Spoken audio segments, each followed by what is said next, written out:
तो इमरान खान साहब का एक भारी रद्द-ए-अमल आया है। क्योंकि इससे पहले कुछ ऐसे दावे किए जा रहे थे, बल्कि ऐसी खबरें मार्केट में थीं कि इमरान खान साहब को ये सज़ा सुनाने से पहले एस्टेब्लिशमेंट ने बड़ी कोशिश की कि किसी तरह इमरान खान साहब को राज़ी किया जाए। दोनों तरह के फैसले मौजूद थे, लेकिन बिलाखिर उन्हें इमरान खान साहब को सज़ा सुनानी पड़ी, क्योंकि इमरान खान साहब ने झुकने से या डील लेने से या किसी किस्म का कंप्रोमाइज़ करने से उन्होंने इनकार कर दिया। वो पाकिस्तान के लिए मुज़ाकरात कहते हैं, जी मैं कर लेता हूँ, और अगर पाकिस्तान को आगे लेकर चलना है तो मैं रास्ता निकालने के लिए, रास्ता देने के लिए तैयार हूँ। लेकिन आपको ये लगता है कि मैं कोई कंप्रोमाइज़ कर लूँगा, चुप रहूँगा लंबे अरसे तक और ये झूठ पर चलने वाली हुकूमत को मैं तस्लीम कर लूँगा, तो ये इमरान खान साहब कहते हैं मैं नहीं मानता। और ये ना मानने की वजह से डील मुकम्मल नहीं होती। अब डील मुकम्मल नहीं हुई तो फिर वो फैसला आ गया। फैसले से पहले इमरान खान साहब को दरख्वास्त की गई कि जनाब हाथ हौला रखिएगा, आपके खिलाफ फैसला आने वाला है। बहरहाल इमरान खान साहब ने कितना हाथ हौला रखा, ये इस वीलॉग में इमरान खान साहब का स्टेटमेंट सुनने के बाद आपको आइडिया हो जाएगा। इमरान खान साहब ने वकला और मीडिया से गुफ्तगू की, और अब तरीक़ाकार ये है कि वकला और मीडिया से जो बातचीत होती है उसको सारी को इकट्ठा किया जाता है। इमरान खान साहब जो इंस्ट्रक्शन देते हैं वो भी हासिल की जाती है। फिर पाकिस्तान तहरीक इंसाफ की बाकायदा एक टीम है जो बताती है कि जी ये बातें आज के दिन में इमरान खान साहब ने की हैं, और वो एज इट इज़ उनके ट्विटर अकाउंट से शेयर कर दी जाती है। क्योंकि पाकिस्तान का मीडिया तो दिखाता नहीं है। पाकिस्तान का सबसे बड़ा ट्विटर अकाउंट इमरान खान साहब का है। पाकिस्तान तहरीक इंसाफ का एक बहुत बड़ा सोर्स ऑफ इंफॉर्मेशन, यानी इंफॉर्मेशन को फैलाने का जो सोर्स है और कम्युनिकेशन का जो एक सबसे बड़ा जरिया उनके पास है, वो इमरान खान साहब का ट्विटर अकाउंट उसमें से एक है। इमरान खान साहब ने कहा कि घरेलू खवातीन को सियासत में घसीट कर उनका वकार मजरू करना हमारी माशरती, इखलाकी और मजहबी रवायात के मुनाफी है। बुशरा बेगम का सियासत से कोई ताल्लुक नहीं है। महज मुझे दबाव में लाने के लिए उन्हें निशाना बनाना काबिल मजम्मत है। बुशरा बेगम ने सिर्फ मेरी अहलिया होने की बदौलत सऊबतें बर्दाश्त की। खवातीन को सियासत में घसीट कर निशाना बनाना इखलाकी गिरावट की इंतहा है। मैं एक मरतबा फिर से वादे कर दूं कि मुझ समेत तहरीक इंसाफ के तमाम कारकुनान जेलें काटने को याया खान पार्ट 2 की आमरीत तस्लीम करने पर तरजीह देंगे। इस वक्त जो पाकिस्तान में हालात हैं, पाकिस्तान मौजूदा एस्टेब्लिशमेंट के जुल्म और जबर को याया खान पार्ट 2 से तशबीह देते हैं इमरान खान साहब।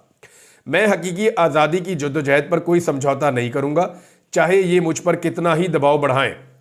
हमूदुर रहमान कमीशन की रिपोर्ट में वाज़े दर्ज है कि याया खान ने अपनी कुर्सी बचाने के लिए मुल्क को 2 टुकड़े कर दिया।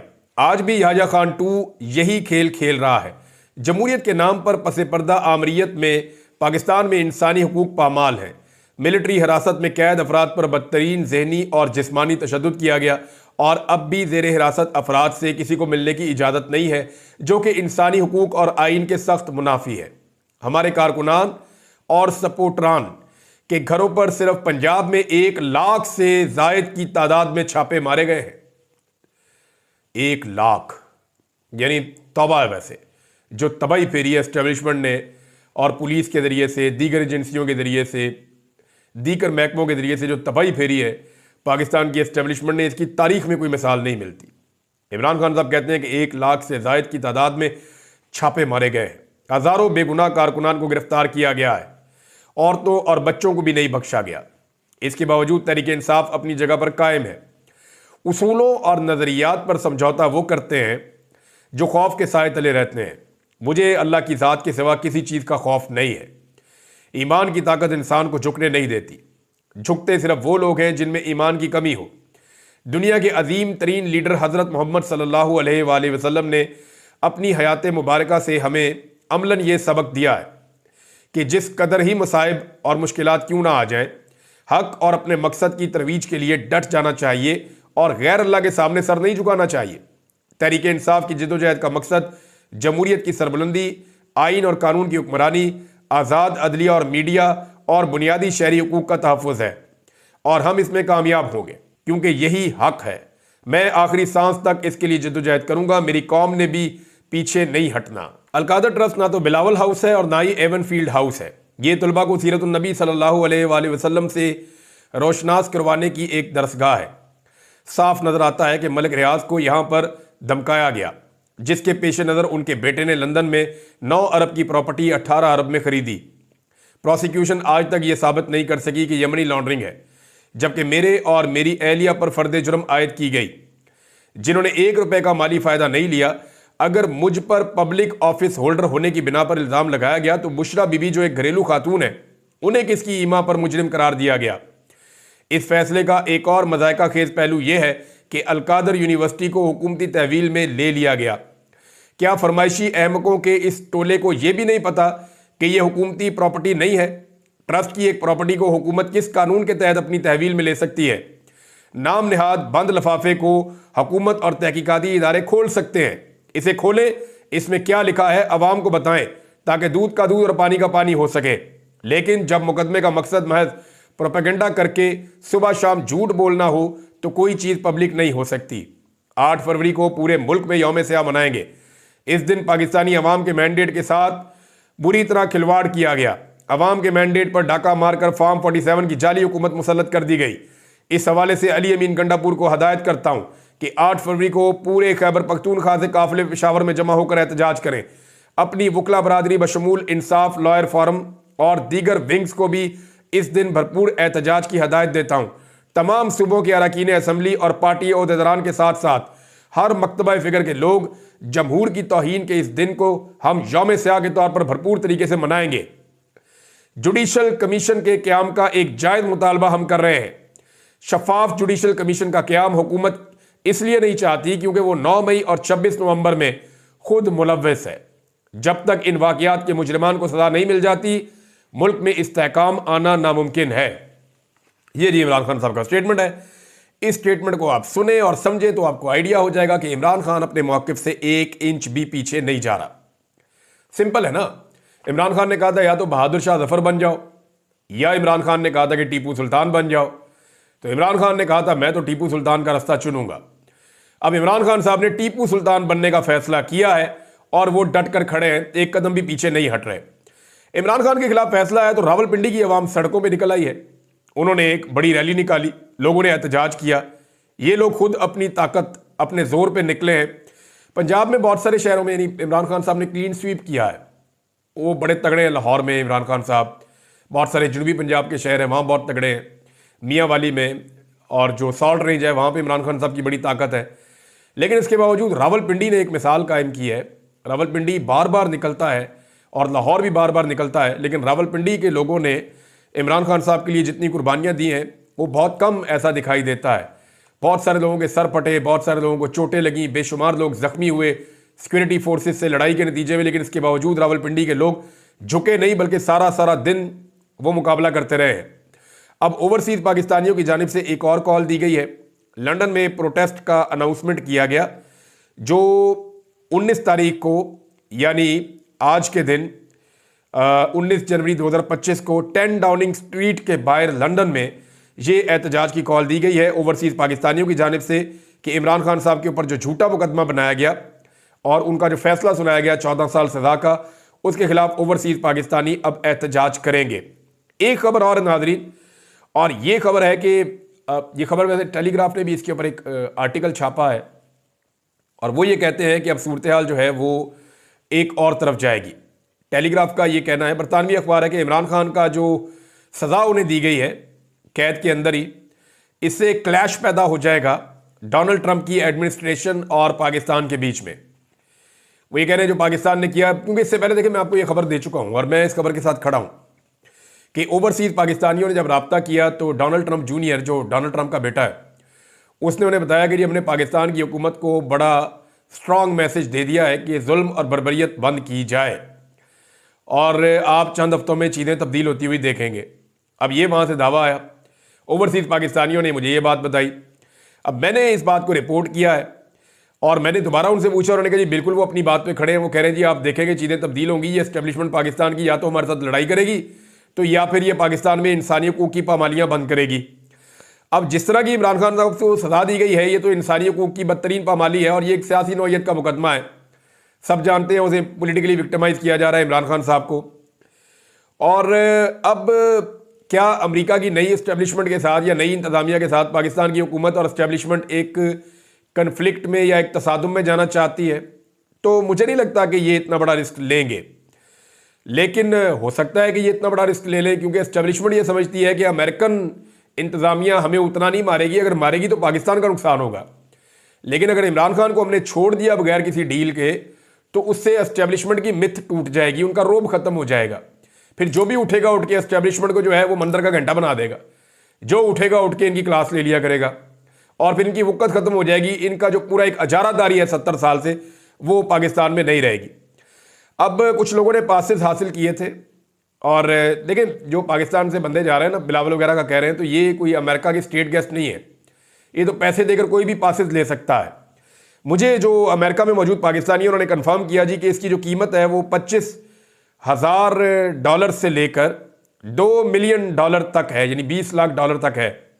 यानी आप कहाँ बैठना चाहते हैं उस हिसाब से आपको पैसेज मिल जाते हैं। अगर आप बहुत करीब बैठना चाहते हैं, डोनाल्ड ट्रंप को करीब से देखना चाहते हैं, तो $2 मिलियन भी खर्च करना पड़ सकता है। दूर से देखना चाहते हैं तो उसके अलग पैसे हैं। लेकिन रिपब्लिकन्स ने फ्री पासेस दिए हैं पाकिस्तान तरीके इंसाफ के लोगों को, ये PMLN के लोगों को नहीं मिले अभी तक, पीपल्स पार्टी के लोगों को भी फ्री पासेस नहीं मिले। लेकिन रिपब्लिकन जिनकी हुकूमत आ रही है उन्होंने पाकिस्तान तरीके इंसाफ के जिन लोगों को फ्री में बुलाया है वो मैं आपको बता देता हूँ। सज्जाद बरकी साहब हैं, कासिम सूरी साहब हैं, साबिक डिप्टी स्पीकर, और यही वो कासिम सूरी साहब हैं जिनकी रूलिंग के बाद फटा पड़ गया था पाकिस्तान में। इन्होंने अपने लीडर के साथ खड़े होने का फैसला किया था और तब से लेकर अब तक मुश्किलात में है। मेजर ताहिर सादिक साहब, इन्होंने बड़ा जुल्म बर्दाश्त किया है। वैसे मेजर ताहिर सादिक साहब को भी वहाँ दावत दी गई है। ये अटक से मेंबर कौमी असम्बली हैं फॉर्म 45 के ऊपर, 47 इनके मुखालिफ को दिया गया था। आतिफ खान आप सब जानते हैं, ओवरसीज़ पाकिस्तानी हैं। और इसके अलावा जुनेद बशीर साहब हैं, डॉक्टर उस्मान मलिक साहब हैं, डॉक्टर सायरा बिलाल साहिबा हैं। और इसके अलावा मेरी अलग से बात हुई, सलमान अहमद साहब इमरान खान साहब के दोस्त हैं, उनको भी जो है वो दावत दी गई है, वो भी जा रहे हैं। यानी बहुत सारे लोग पाकिस्तान तरीके इंसाफ से जा रहे हैं, ओवरसीज़ पाकिस्तानी। लेकिन PMLN को घास नहीं डाली गई और रिपब्लिकन जो हैं वो अब क्योंकि साथ दिया पाकिस्तान तरीके इंसाफ के लोगों ने या ओवरसीज़ पाकिस्तानियों ने डोनाल्ड ट्रंप को इलेक्शन जीतने में, तो अब रिपब्लिकन ने उन्हें ये पासेस जारी किए हैं। नादरीन, एक और चीज़ मैं आपको दिखाता हूँ। ये उमर दराज गोंदल साहब हैं, ये जर्नलिस्ट हैं और लाहौर से इनका ताल्लुक़ है। तो गोंदल साहब ने जनाब एक सवाल पूछ लिया और उस सवाल के ऊपर जो है वो फिर चिरागों में रोशनी ना रही। यानी मज़हब कार्ड इस्तेमाल किया जा रहा था इमरान खान साहब के ख़िलाफ़, और मज़हब कार्ड के इस्तेमाल के लिए अता तारड़ ने घेर के बिठाए हुए थे कुछ मौलवी। उनमें से किसी भी मौलवी को मैं नहीं जानता, कोई भी नॉन आदमी नहीं है, लेकिन ये सरकारी टाइप के मुल्ला थे जिनको घेर कर साथ बिठा लिया था।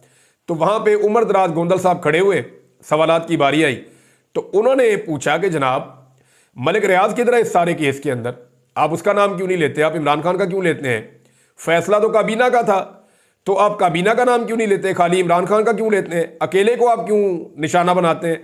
फिर उन्होंने कहा जी उलमा आज आपके साथ बैठे हुए हैं, लेकिन इद्दत जैसे घटिया केस पे ये उलमा क्यों खामोश रहे? अब इन सवालों का जवाब है नहीं हुकूमत के पास। वो कभी बगलों में झांकते हैं, कभी इधर झांकते हैं, कभी उधर झांकते हैं। तो ये जो मौलवी है, इनमें से एक मौलवी जो बड़ा सीनियर मौलवी बना था, उसको लेकर उमर दराज गोंदल साहब बाहर भी बैठे, उनसे यही सवाल पूछा। और वो मौलवी साहब की बेबसी पे मुझे हंसी आ रही थी कि ऐसी हालत होगी मौलवी साहब की कि वो जवाब ही नहीं दे पा रहे। जी देखें, हमारे उलमा, हमारे सीनियर जो रहनुमा हैं वो इनके ऊपर अपनी राय दे चुके हैं, तो मैं नहीं समझता कि इस पर राय देनी चाहिए। और भाई सच सच होता है, झूठ झूठ होता है। तुम बताओ कि इद्दत का जो केस हुआ था इमरान खान पे, ठीक हुआ था या गलत हुआ था? दूसरा, ये मौलवी वही तमाम अल्फाज इस्तेमाल करते हैं जो मरियम औरंगजेब और मरियम नवाज के अल्फाज हैं।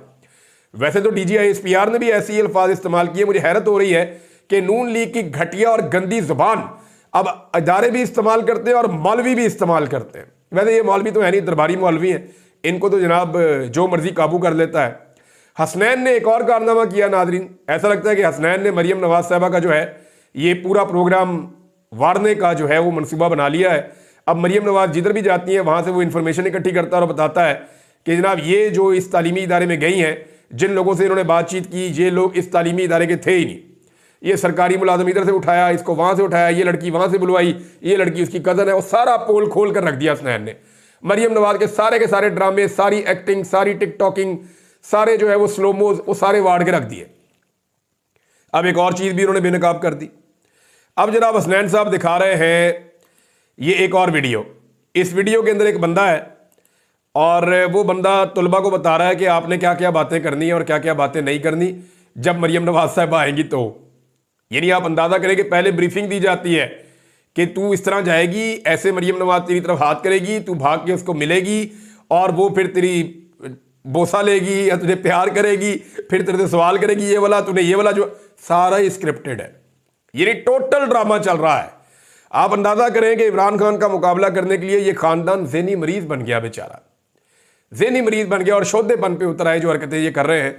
वज़ीर आला की सीट को इतना डिस्ग्रेस करवा दिया पाकिस्तान की एस्टेब्लिशमेंट ने, हम ये कभी सोच भी नहीं सकते थे। बहरहाल ट्रेनिंग सेशन की वीडियो भी आ गई है। नाज़रीन, एक और खबर है और ये अफसोसनाक खबर है। ये कराची में 25 जनवरी को बलोच नस्ल कुशी का एक दिन है जिसे यादगार के तौर पे मनाया जाता है। उसकी मुनासबत से आगाही पर एक रैली निकाली गई थी जिसमें बलोच खवातीन और कुछ बुजुर्ग लोग मौजूद थे। जिस तरह पुलिस ने उन खवातीन के साथ ज़्यादती की है, उनके साथ खींचातानी की है और इसमें उन्होंने सीमी दीन बलोच, फौजिया बलोच, आमना बलोच समेत दीगर इंसानी हकूक़ के कारकुनान को गिरफ्तार करके मुख्तलिफ थानों में हिरासत में ले लिया। ये बड़ी ज़्यादती है और याद रखिएगा ये ज़्यादती बिलावल जरदारी की पुलिस कर रही है।